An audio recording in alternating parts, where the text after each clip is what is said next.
Hello दोस्तों, राधे राधे। आज मैं एक मंडप गीत गाने जाती हूँ। जिस समय खिचड़ी खाते हैं उस समय का गीत है दोस्तों।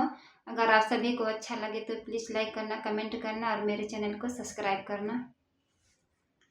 परस देहली खिचड़ी पहुँच गईले आगमा की खाई लेते ना।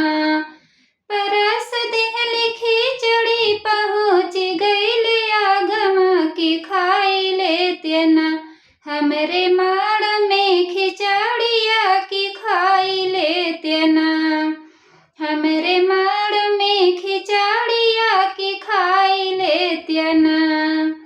परस देहली खिचड़ी पहुँच गईले आगमा की खाई लेते ना।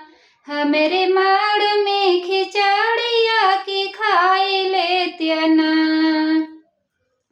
यस मन करला किसन घर